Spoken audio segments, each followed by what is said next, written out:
Dees is a comedian and writer. Dees, did I get your name pronounced right? You nailed it, both of Okay. them. All right. So Good. Good. yeah, it's a trap on both sides, Yeah. but you got across. Yeah. Okay. Good. I'm glad I got it. So how are you doing today? Doing well, man. How you doing? Good. Good. So I'm very much interested. I'm always as someone who's kind of been in this comics and indie comics world for a few years, like the different pathways that people take and the different kind of other careers that people have that they combine and how that influences stuff. And the comedian, I Yeah, think, is a first for me. So I definitely have some questions on that. yeah, But I guess so. I always ask kind of the first question I always ask everybody is to give me a little bit on your own like origin story when it comes to comics and in that world, like both how you became interested in comics if you were a reader or if yeah, not, and then also how what then directed you towards writing. yeah. I mean, to the first part, as far as a fan, is I I don't know where I first discovered comics. It just seems like it's ubiquitous in my life always. I don't remember a time, where I wasn't a fan of the medium. Um, I grew up in the '80s, and wasn't really as many comic book stores around. Like I was the kid who would go, with my mom to the grocery store, and they had a little spinner rack by the pharmacy section, and I'd go sit down and just pull off books and read them while she's shopping. Um, the things like that. And like there was, before the big X-Men cartoon of the '90s, there was a like a pilot episode they did called Pride of the X-Men with Kitty Pryde, and there was an arcade game that was based around it too, if anyone remembers that old Yeah. arcade game from the early '90s. And that was a big thing that got me into the X-Men. But I mean, there was like Spider-Man and His Amazing Friends was a cartoon as I was a kid.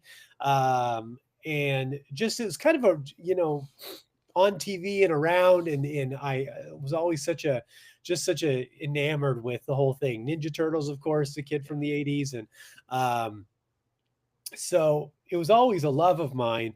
As far as writing, like I always was a writer. I mean, ever since I could put pen to paper, that's all I wanted to do with my life. I wanted to be a writer. I wanted to write, and you know, have in a million different formats over the years. And I always wanted to write comic books. It just seemed like such an impossible feat. I lived in LA at the time growing up. The entire industry was in New York. That's obviously changed a lot over the last 20 plus years. But I mean, in all through the '80s and '90s, if you didn't live in New York, well, you probably weren't working in comic Right. books, it seemed like, or you started there and got to move somewhere else because you were established. Um, so yeah, I mean, I always wanted to parlay my writing into comic books, and finally, recently, just took the dive and went for it. Cool. So what was that thing that pushed you over the edge? Like was it just that there was a story you couldn't get out of your head, or like what was the reason that you were like, you know what, I'm gonna put pen to paper and write a comic? Well, it's funny. This isn't the first comic book I've written. I say this, and people think I'm kidding, but I have probably in the thousands of comic book scripts that I've Okay. written in Yeah. my lifetime. Literally thousands, whether it's characters that are, already exist, or characters, it started out that way and then became these characters that I was creating in these big universes and my own stories. Um, but this one I published actually was a story I just started working on in the last couple years. um, I had I moved from Washington to Texas, and because of that move, I had a little gap in my touring schedule of what, because I left kind of a big window for moving. I left a window for remodeling this house I bought and just kind of settling into the new state and environment. And with that, I also had, so I kind of was like, well, I've got this time. I go, maybe I, and I'm gonna finally do this. I wrote this script a couple years ago, um, and I also kind of had some. The story gets long. I'll try not to make Yeah, it no, too no long, problem. but I kind of had some validation because I ended up working convention booth in LA for Mario Nicieza, who is the brother of Fabian Nicieza, who is, famously wrote Deadpool when he was created, and he's written X-Men and yada, a million things. Uh, Big industry name. And his brother had a booth for his comic book company, and they needed volunteers. And I know Fabian, and Fabian was asking people, and I'm like, hey, I'm going to be in LA that weekend doing shows. Like, I'll volunteer at the convention during the day, do the shows at night. It'll be great. And I was in the midst of writing this book that became Kill Stan at the time. And I just thought, I'm like, yeah, it'll be good to hang around industry professionals. Maybe I can glean some knowledge, and, that'll be great. And I never mentioned to them that I was writing this book because I didn't want them to feel like I was there because I wanted something from them. I just wanted to, if anything rubbed off, great. But I didn't want to be like, hey, I'm here to help you, but also, hey, here's my thing, help me. So I did the weekend, I left, and about a week later, Mario called me, and he goes, hey, I never got to chat with you that much, thanks for doing the convention. He goes, I understand you do stand-up comedy. It's great. He goes, do you write all your own material? And I'm like, oh yeah, of course. I've absolutely. And he goes, have you ever written anything else? And I go, yeah, a ton of stuff. I've published a book years ago. I written for TV, film, sketch, web comedy websites, all kinds of stuff. And he goes, have you ever considered writing a comic book? And I said, well, actually, it's funny you mention it. I'm like, I am actually in the middle of writing a comic book as we speak. And he goes, well, send me the script for number one, and I'll take a look at it and give you some notes at least. So I sent it to him, and he's like, hey, I'm going to send this to another editor and have them take a look at it too. And I said, great, more notes are better. And then he emailed me again, and he said, hey, you know what? I'm going to actually have our editor-in-chief look at this too. And then a couple weeks later, I get a conference call from them, and they're telling me, they're like, hey, we want to do this book. And I was like, oh shit. Okay. I didn't think that was an option. I thought they were just going to be like, maybe give me some notes on the book. Yeah. And we went through some cycles and some ideas and some kind of talks with it. Eventually I didn't do the book with them. I decided to go out, I'll strike out on my own. Yeah. There were just some things they wanted that I was pretty staunch on not changing. And after conversations, I'm kind of like, I gleaned some information. I'm like, I think I can do this on my own. Yeah. I'm like, I can do this. I can make this happen. I know some guys that own some small press companies. I got some advice from them, and I just went for it, Yeah. So that was kind of the validation of why this project was worth pursuing, because they were willing to do it. So I'm like, I got to be onto something here. So that's a interesting thing that you bring up. So like on the piece of like advocating for yourself, was it a creative decision, or was it more on the financial or logistics? Like, what was the, you don't no need to get into detail if you don't want to, but just I'm kind of interested in like what was the thing that made you decide, what kind of category was that thing that made you decide, you know what, no, I'm good, I can do it on my own. Yeah. I think a lot of people would be terrified to make that choice if they have any kind of publisher available to help them out. Yeah. It was a couple things. And this is, I say this story, and I always say, not that he'd ever listen, I'm sure, but like, no disrespect to Mario and Apex Comics, and they absolutely helped me. They're instrumental in making this happen. It wouldn't have happened without them giving me the confidence, and they believed in the story. And we still amicable. Like I still feel I could go to them now and we could do something. And maybe we will at some point, but the first thing is they were dead set on changing the name. Okay. And I was dead set on not changing the name. And it seems small. Like they're like, it can't be Stan. It has to be, you can do Kill Sam, but it can't be Stan. And their concern was that Stan Lee has like a publishing company under his name. And they thought that they might get sued if we use the name Stan in a title.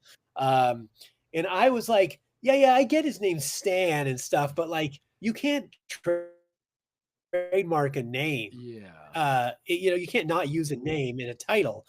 Um, and I'm going to be honest with you. Part of the reason I named it Stan was as an homage to Stan Lee, but also as a comic book fan, if I saw something called Kill Stan, my first thought that it would be, oh, Stan Lee, and it would make me think to look at it more. Mhm. It's just, it was like a marketing gimmick, to be Yeah. honest with you. Um, and then there were a couple, they wanted me to use an artist that I wasn't that interested in using. Mhm. It was one of their house artists who was like a comic book name who's been around and done a lot of stuff. He did Captain America, Superman, and but his style was not what I wanted on this book. Mhm. But it's one of their guys that they used on a lot of their stuff, and I'm like, no, I want like a darker, grittier. I'm looking for something like, you know, I'd rather have like Alex Mayleave on this book than something, you know, like a traditional comic book art. So, uh, yeah, just things like that. That it wasn't going to come out, and I was just like, I'd rather this book come out smaller, but come out the way I want it, than sacrifice my artistic integrity on this book because I had a vision and I knew not to sound not to sound too bold, but I knew my vision was correct. Yeah. I knew I had the right vision for this book. Yeah. And I also think that like, again, no disrespect to these guys, but they're like kind of old heads in the game. You Mhm. know what I'm saying? Like they came up in the late 80s and 90s, and they kind of, those creators can sometimes still be stuck in the way you do comic books in that era. Yeah. Which fine if that's what you want to do and there's a place for that, but that's not what I was trying to do. Yeah. Um, so it kind of gave me the sense, and like I do stand up comedy for a living. I've done a lot of independent projects. I know what it takes to bet on yourself and market yourself and find a lane. You know, you got to Yeah. create your own lane and things like that. Yeah. Um, and then, you know, I had a conversation with a buddy of mine who owns a small press indie company and kind of picked his brain about a couple things. And then I was just like, okay, I'm just going to do this. You Yeah. know, I'm just going to So go for it. I want to get into the story, Kill Stan, what it's about, and kind of the story itself. But first, since we're already talking a little bit about the process of a new crew writer, especially um, creating his own project, tell me a little bit about what the process for you of finding the artist and how you were able to, as an independent creator, then because I think one of the challenges that nobody knows until you actually write a book and get it through crowdfunding and publication if you do it on your own is that you're really like a project manager Yeah. Yep. so maybe tell me a little bit about your experience with that and then how your experience doing it for issue one maybe has changed or what you've learned and changed for issue two. Yeah. So it is funny. I didn't, just by lack of not considering it, I didn't realize how much I would be like an art director Yeah. when it came. But it makes sense. You know, it's not that I, you know, if I would have sat and thought about it, I would have realized it. But um, to find my creative team, there's plenty of Facebook pages Yeah. that are for independent creators. So I just went on them. I went on like 10, and I said I was told people what I was looking for. I was looking for a artist, colorist, letterer, and I said send me. I gave them some samples of art I like, coloring I like, things the tone of the book and what I wanted it to look like. And I just said, email me your page rates and your portfolio, and we'll go from there. And I got a bunch. I whittled it down to the people I liked the best, hopped on a Zoom call with them to discuss the project, discuss their level of commitment to something like this. And make sure it was like going to be an amicable working um, dynamic, and chose the people I felt were the best fit for it. Cool. So how So, do you and how did you handle the financial aspect? Did you pay for everything up front or did you yep. yep. Yep. Yeah, which I think is amazing. I just paid for everything because what I wanted to do is we ran a Kickstarter for number one, but I didn't want to be running a Kickstarter for a book that I hadn't created yet. Yeah. I didn't want to be behind the eight ball. You know, most of these creators, which I understand, they don't have they by nature of just having no other option, Yeah. they'll crank out a couple pages uncolored and they'll be like, hey, this is, 3 pages of the book, please support it. Yeah. Which I understand sometimes that's just the nature of the beast, you have to do that. And they're like, if we get funded, we'll create the book. My goal was, because essentially I'm like, this book is going to get made either way. Yeah. If I get $0 on my Kickstarter, I'm still going to put this book out. Yeah.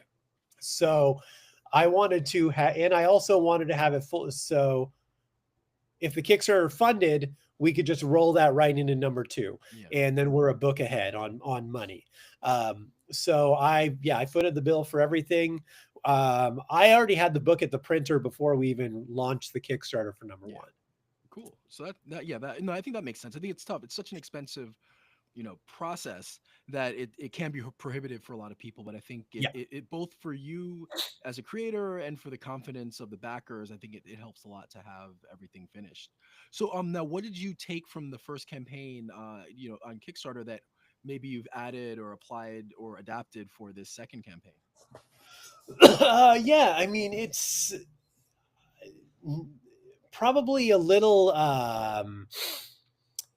I'm trying to think of what we did change. The Kickstarter is honestly mostly the same. I think the only thing I really did is lower some prices on some tiers. But beyond that, mostly it's going to be the same. The first Kickstarter fully funded in 5 days. We ended up about $2,000 over our initial goal. And which was 3,500 was the goal for the book. And we ended up at about 55 total. It all kind of worked out, I'm really kind of trying to replicate that again. I'm just, marketing it the same way, promoting it the same way. And luckily this time I have an audience of people also that are clamoring for number two at this point. So I feel like that's a benefit also, is that there's a group of people who are ready and following and being like, when number two hits, like we're putting it on that Kickstarter. So, for the people that, there's friends and family that'll put it on the first one because, it's your vanity project that are going to slough off in the second or third. But I think that'll be picked up greatly by the people who are really dedicated to this book now. I think the one thing I changed, and this isn't really, I don't know if this is a change so much as an advantage, is I'm offering some pre-order sales to comic book shops that are carrying it through the Kickstarter. So that I found can be a good chunk of change that can dedicate directly to the Kickstarter to help, they're basically pre-ordering their books. Yeah. So now tell me about the book. Where is it?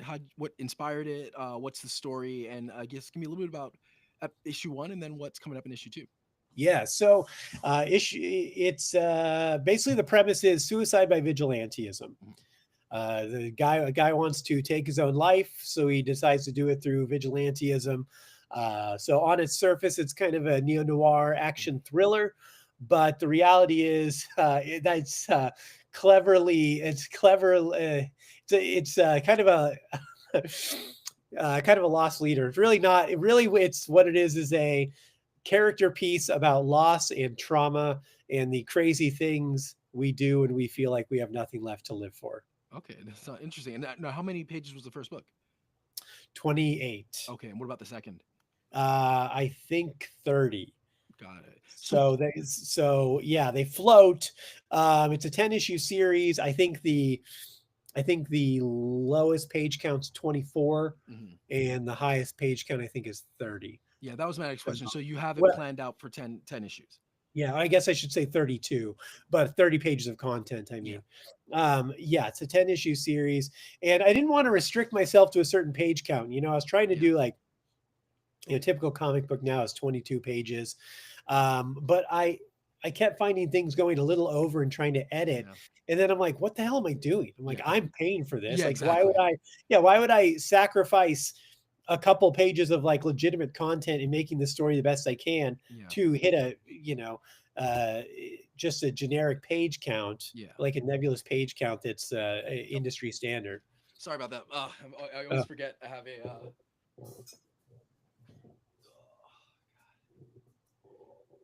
I'm in a room on a timer, and I always forget that if I don't move, the lights will turn off. It's like happens The every time. worst is public bathrooms Yeah. like Oh that. Have you yeah. ever been to, like you're you go in to take a crap and then you're like wait a second, Yeah. I'm in Exactly. here trying to like crab walk around the stall Yeah, trying to like figure out where touching the like a sensor is. disgusting wall. Yeah. Yeah, but no, it's like I remembered like the first 5 minutes in, and then just totally forgot. But so now tell me, it's like, is there a lot of comedy or humor incorporated into the story, or is this something that does not kind of carry that aspect of you? I mean, I wouldn't say it. I wouldn't call it comedy. I would say there might be, and this is maybe a weird like splitting hairs as the writer and then the Mhm. comedian in me. I would say there's not. It's not comedy, but there is humor in it. If that Yeah. makes sense. Yeah. Um, so it's really like a dark humor. Stan is cynical, nihilistic, fatalistic, and that comes out in some humorous ways depending on how you view those things. Um, but yeah, so there is some, I think, some humor is in it, but I definitely wouldn't call it comedy or lighthearted. Yeah. Do you have all 10 issues written out? Or Yes. okay, no. Do you have a timeline?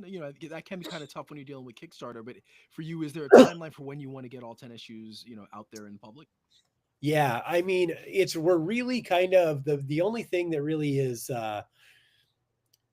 we're just kind of beholden to time to create comics, which for my artist it takes a couple months to do one issue. Um, they I if things were going well, things well, not well, things are going well. If things go explode, um, I would definitely be willing to try to motivate him with a higher page rate Yeah. to work faster without Yeah. sacrificing quality. Um, but right now we're probably at about every 3 months, I think. I Yeah. mean, the first book came out in late October, early November, and we'll get the second one out in probably late February, early Yeah. March. So about every 3 months is kind of what we're going for. Um, that's the timeline I'd like to stick by. So ideally, I mean, like I said, if we can make it work, I'd love to get them out faster. Yeah. But that's just by nature of workflow and how Yeah. fast people can get stuff done. We Yeah. might be stuck at that. Now you mentioned like being an art, like kind of becoming an art director. How has like the process helped you with the kind of visual arts when it comes to comic, or has it not? Like, have you found yourself kind of better at understanding, certain aspects of art, or better at like knowing what you want out of it, or is that still something that you kind of leave in the hands of like the people doing the line art and the coloring and everything? No, so I'm very, very detailed and meticulous with what I'm asking Yeah. for. Um, very little is left in, I mean, so my scripts are very detailed as far as, I mean, I go so far as to lay out the panels, tell them, Mm, mm, you know, what size I want the panel, like what panel layout. I've done thumbnail sketches and layouts for my artist, things like that. yeah. Very, very detailed as to how I want it to look. I've got a vision of how I want it to look. And then he's a phenomenal penciler, and he's been able to just nail it. He certainly has brought some ideas to it, which have been some of them used, some of them not. But he's brought some great ideas that have spruced up things that I've given him too. And same with the colorist. I mean, I had a very specific color palette, saturation, richness, look that I wanted for this book. Yeah. And once we were able to go back and forth a couple times and nail that down, he's just absolutely killing it now. So And you have the same creative team on issue one that you or issue two that you had on issue one. yep, we're bringing him along for all 10. Yeah, yeah, that's great. Yeah, man, it's a challenge. Like, yeah, that's where it's like you're like a project manager, yeah, art director, and it can be tough. And then it's like, yeah, it's if as a single person or single person managing it, it's like you're left at the how quickly or not that they can get things out. Yep. But Yep. so Yeah. yeah. Now tell me a little bit about the so you mentioned like that you're a prolific writer. How did you learn to write comic scripts, and how do you find that? Because I think that's another thing that a lot of people don't understand is how much different writing a comic script is than writing almost anything, writing prose, writing a TV script, writing whatever it is. So if you could tell people a little bit about that about writing, like what got you into writing comic scripts, and then how is that different from everything else, especially as a Yeah. prolific writer. Sorry, 1 second. I'm gonna grab something real quick here.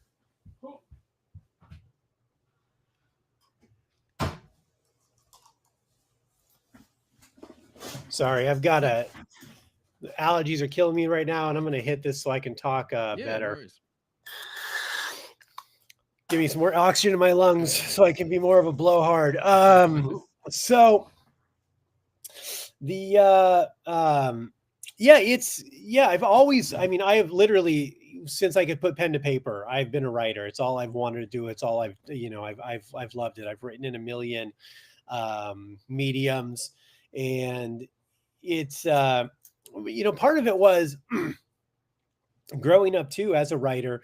I always was challenging myself to write new things, to write in new points of view, write from points of view that were maybe more foreign to me, that kind of pushed me to study that point of view, consider what those characters would act like, say, etc. A new narrative approach, less traditional narrative approaches, things like that, to really push myself, and also just overall themes and styles and genres, because I didn't want to be, it's like, it's like a James Patterson book. It's like if you read one, you read them all, right? It's like let me guess, who's the guy that wrote the Pelican Brief? It's like what's his name? It's like, yeah, he just every book he writes is just about lawyer stuff and courtroom stuff. It's like, that's fine, but also, yeah, it seems like they tend to write themselves eventually, but to write comic books, I've written a lot of scripts for like film and TV and sketch and stuff. So I kind of, there is some similarities there. There's definitely differences, but there is some similarity in the format and breakdown. The nice thing is too, I did a lot of research and studying about comic book scripts, and there's no standard, there's no industry standard at all, which is kind of crazy, considering it's an industry that's been around for so long. But I mean, it's just, you just kind of page one, panel one, breakdown, and you can be, like you said, you can leave more wiggle room for the artist, or you can be meticulously anal and detailed like I am. So and there's no wrong way to do it. It just depends on your story. It depends on your artist. It depends on the synergy, and things like that. So really the transition to writing comic book scripts was not very challenging. It's actually probably, I think the only challenging part is really, I don't even say challenging. I think the most meticulous part is just trying to detail the panel description to the artist. And it's just time consuming. I wouldn't say hard. It's just trying, but I've learned to be more concise because you don't have to flower it up because Yeah. you're not. It's not like writing a book where you're trying to paint a picture for the uh, reader's imagination. Y- You're just trying to get the point across succinctly Yeah. to the artist in a way Yeah. they would understand. Yeah. Mm. No, I think it's like that's a lot of it is just it's a conversation between you and an artist. Yeah. And so yeah, it's like you're giving them instructions and what's the best way that I can convey, these instructions for what I want on the page. And yeah, you're right. I think you're Right. not trying to impress or immerse anybody in your words. You're trying to, explain to an artist what I want you to do. Right. Yeah, it's very clinical Yeah. sometimes. But which is fine because like I said, it reminds me of writing stuff for film or that type of script, which it, it may be even more so because when I wrote this book, I wanted it to feel like a movie. Mhm. And I wanted it to feel like, a pulse pounding, something that grabbed you and just kept I wanted like I wanted you to feel like your heart rate was go accelerating as you're reading this book, Yeah. and I knew that the pacing, the panel layout, as well as color we use, but in matched with the dialogue, if we did it all correctly, we would get that done. So I think I brought a lot of that idea of the filmmaking and film scripts into this. Yeah. So tell me a little bit about the comedy. Like how did you get into that as a career? And to me, like of all the things, especially like creatively, I feel like like comedy and specifically stand up would be the most terrifying thing in the world to do. So yeah, tell me a little bit about that. Well, you gotta have feelings and emotions to be terrified. I Yeah. am a robot and dead inside. So those yeah, I mean I've been doing comedy for almost 17 years now. So it's doing a long time. I just got into it. I started doing open mics when I lived in Long Beach, where I'm from, in like 2006, 2007, Yeah. probably something like that, and just never really stopped. Yeah. So it kind of the career went a lot of directions because I started in stand up and then I moved to doing more writing and sketch and things like that for a while and doing some stand up. But then around 2011, something like that, I went back into doing stand up again real hard. Mhm. So, but I took a couple years off where it was kind of not my main comedy form. Yeah. So what Yeah. and is that how what's the life of like a stand-up comic like? Like is it are you do you perform daily? Is it weekly? Like how do you manage that and make kind of making a career out of Well, first of all, it's sad. it? A lot of Motel Sixes Yeah. and seeing how many dollar store muffins you can fit into your bag from the hotel lobby. But it's yeah, I mean, right now I've been taking a break from doing it as much, trying to focus on the comic book. My Mhm. goal was to take 6 months at least and dedicate myself to the comic book, Yeah. writing, producing, doing conventions, traveling and doing conventions, going to comic book shops, promoting, etc.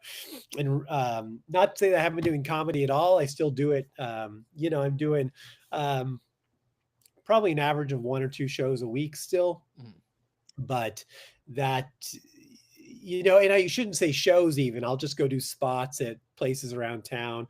I'll pop in and do like a 20-minute set here, there, and then some actual shows. But I scaled back, to try to really make a go at the comic book and give it its due. I didn't want to half-ass it and be like, I'm kind of doing it, kind of this. I wanted to basically be able to have almost full attention on it. And not be touring all the time because I mean, God, 2 years ago I did I think 189 dates on the road. Oh my I mean that's a lot of travel, a lot, a Yeah. lot of road time. So I wanted to scale that back and work on the comic, and then ideally what I'm working on is getting to booking my comedy tour with my comic book convention tour. Mhm. So I can, I'll be like, okay, I'm going to go to Baltimore and I'm going to do this convention. Yeah. So let me put shows around it that weekend or a couple days before, go in early, do some shows, do the convention, and then I can kind of double down on weekends. So Yeah. that's kind of that synergy starting to happen, where I'm lining those up more and more as I feel like the comic book is starting to become more popular and more streamlined with its workflow, and then giving me time to get back into the comedy and having those things run concurrently. Yeah. Well, and so now you bring up, and I think a really important aspect of, any creator, especially indie and going through Kickstarter, a lot of it, it's more than just making the book, but it comes down to marketing, both, Yeah. marketing online and also doing conventions. So what has your kind of process been to market it, both, in both aspects? Like, what are some of your tips for, how to, be successful at convention, and also like what have you done online and, through marketing your own work to get, people liking it? Because I think there's a lot of great work out there, but just the marketing, if Yeah. that's not on, then doesn't matter. No one's going to see your stuff. Yeah. It's tough. I mean, I think by, if we're going to go by stereotypes, the average comic book creator is probably awkward and antisocial. um, so it's they're at a disadvantage. Yeah.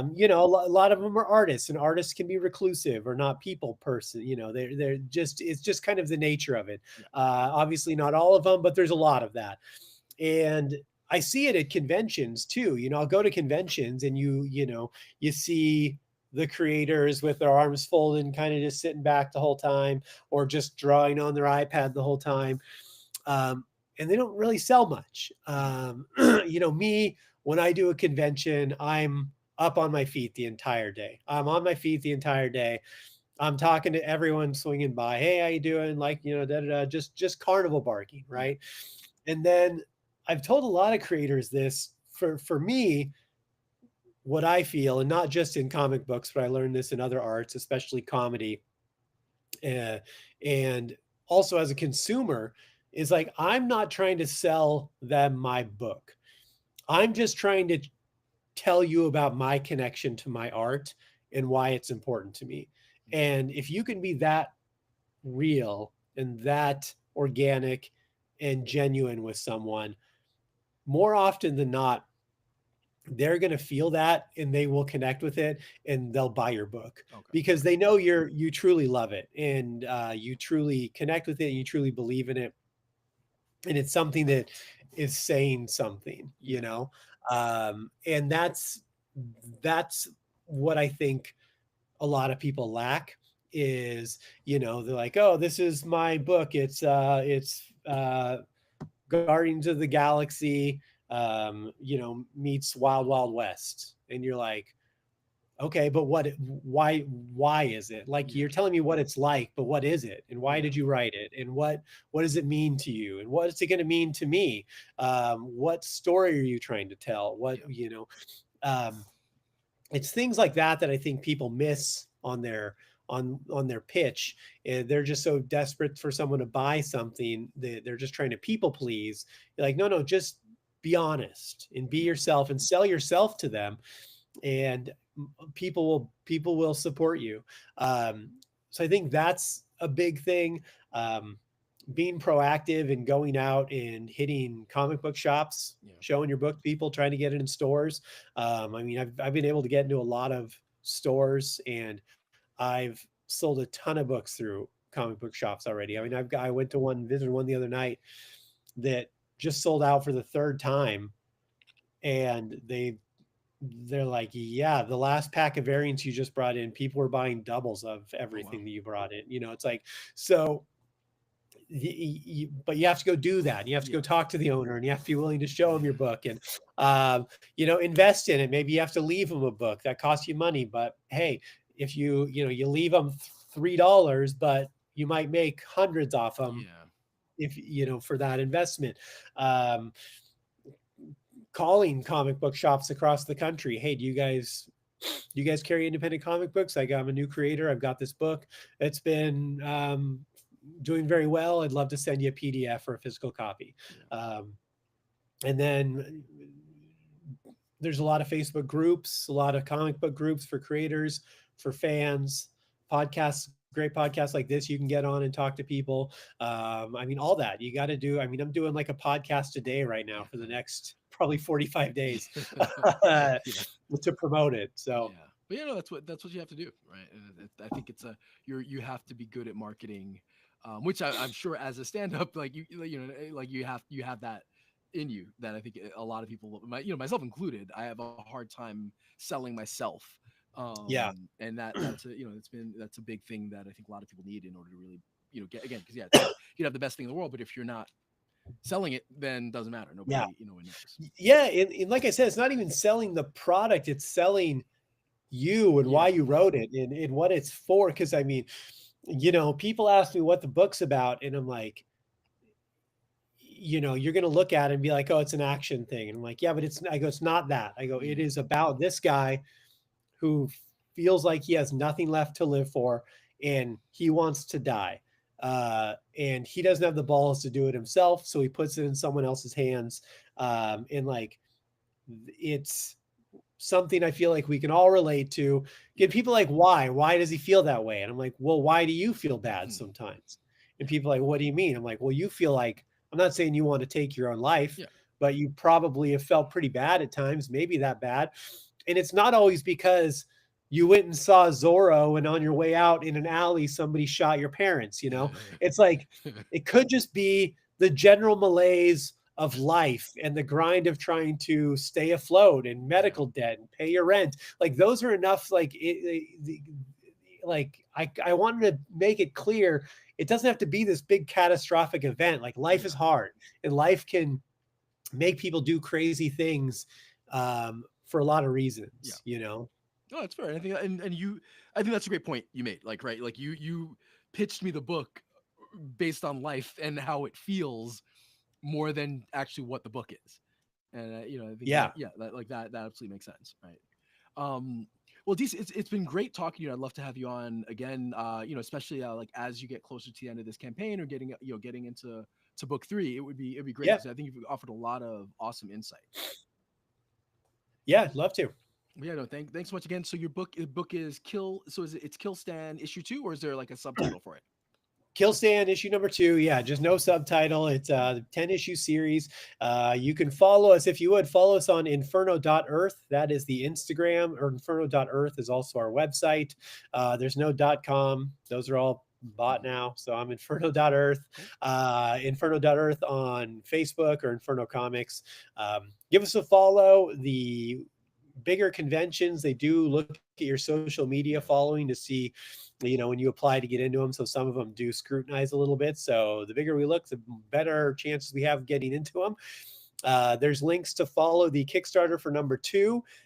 Please give that a follow too. That helps a ton. When you launch, it gets you higher in the Yeah. algorithm and you can ideally fund faster, which helps too. And if you want to get number 1 right now, you can do that too. Just shoot me a message and I can, we're shipping them. I got the A cover left in some variants. And yeah, hit me Cool. up. Awesome. Well, again, thanks so much for being on the show, and we'll look forward to talking to you soon. Yeah. Thank you. All right. Awesome. Yeah, that was great. Thank you. Yeah. Thank you. So